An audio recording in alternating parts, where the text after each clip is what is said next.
Hey everybody, this is Ozark Prepper 1. It's been a wild few weeks, hasn't it? I see a lot of people talking about the price of things and their pain at the gas pump. All this stuff is engineered, and it goes long term, even into the past. They lower it down to a certain level to get everyone accustomed to it and to get the economy stimulated, and that creates a false sense of security for everyone. And then when they raise it, everyone panics because they were not humble during the time it was cheap.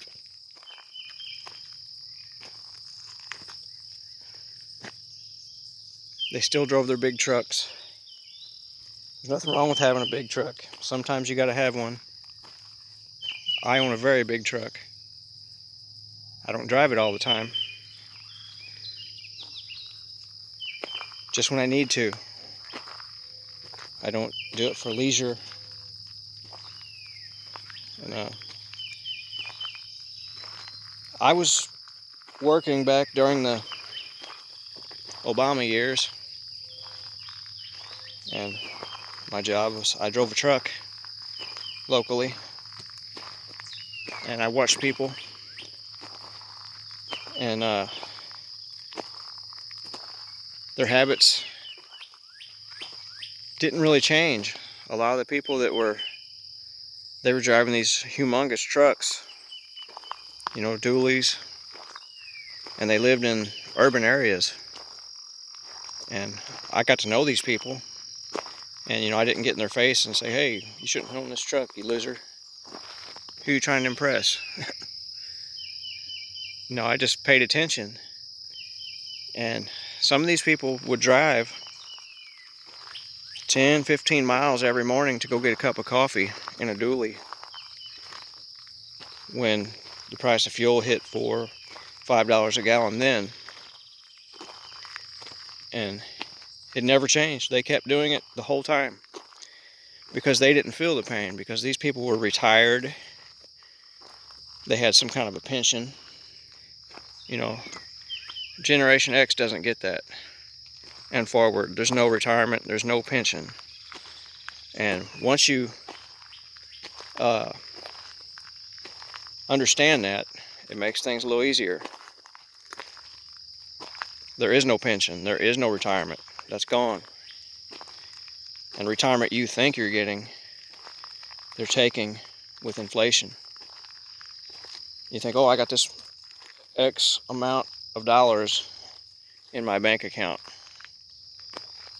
Well, at the time when you built that up, it may have had the power to buy, let's just use a new car, for example. You could buy a new car cash with the money you put back. Well, now you can probably buy the engine for that car, if you're lucky, with that same amount of money. And that's what they've done.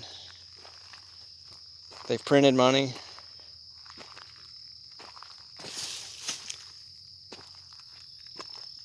and they've devalued the dollar. And it's by design.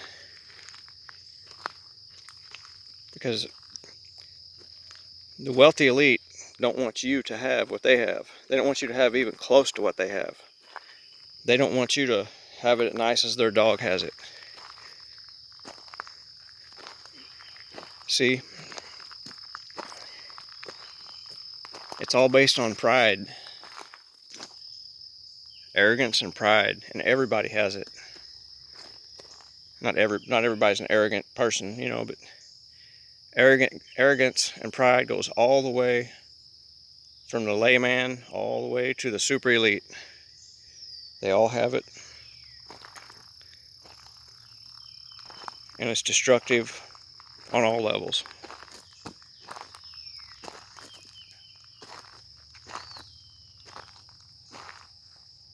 And those who are proud now, thinking they're going to weather the storm,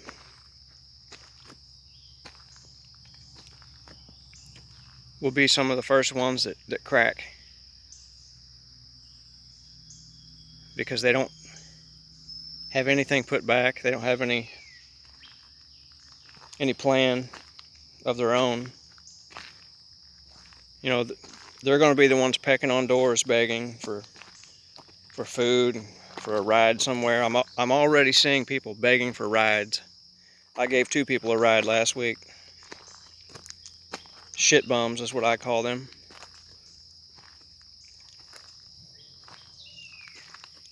Because that's what they were, both of them. They looked like they had alcohol and drug problems. They needed to get to the store.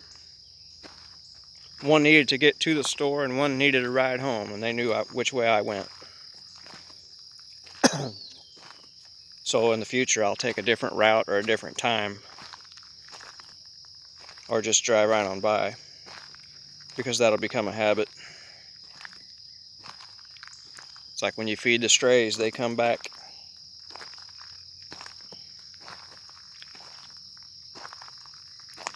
And I see that increasing over the summer this year.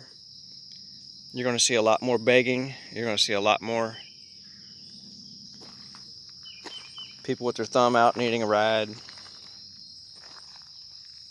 because they can't put gas in their big truck.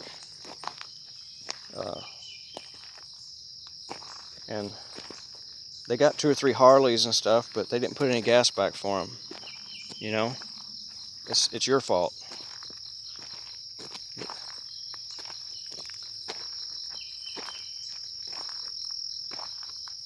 But that's where we're at right now. I look to see it get a little more rougher this summer when it comes to people versus people. They're going to be a little more violent, a little more resource happy. You know, they want to take more resources.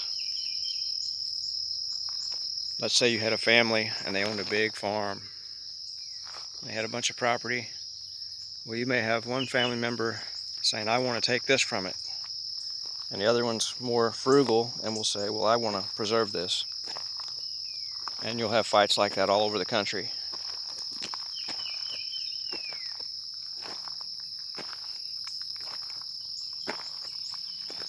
Everything becomes a resource war.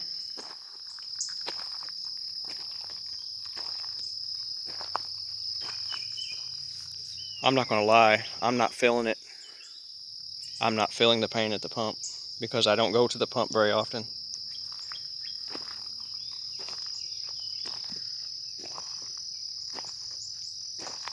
And if any of you have like a scooter or a motorcycle and it's a nice day, ride that. Don't give them what they want. Don't run in there and start filling tanks up all the time and just keep driving your big vehicle around. That's what they want. They want you to keep feeding it. The oil companies, they laugh. The politicians laugh. It's just a big circus.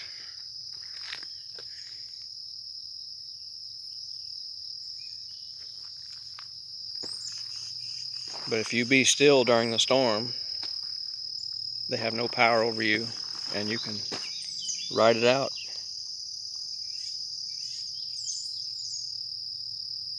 Because when you use your energy, you have to go purchase energy. That's all energy is. It's in different forms. Let's say you work your butt off at work all week. You're going to require a lot more food and more energy, you know. But if you relax more, you're not going to require as much food. You're not going to require as much fuel in your vehicle to go get the food. And imagine if everybody operated that way at the same time. You'd starve the snake out.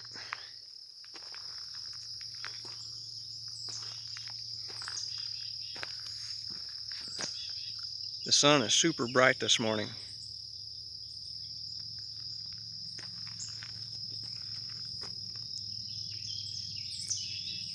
I hear Harley in the background. Just one right now. I bet we'll hear a lot more motorcycles this summer. Anyway,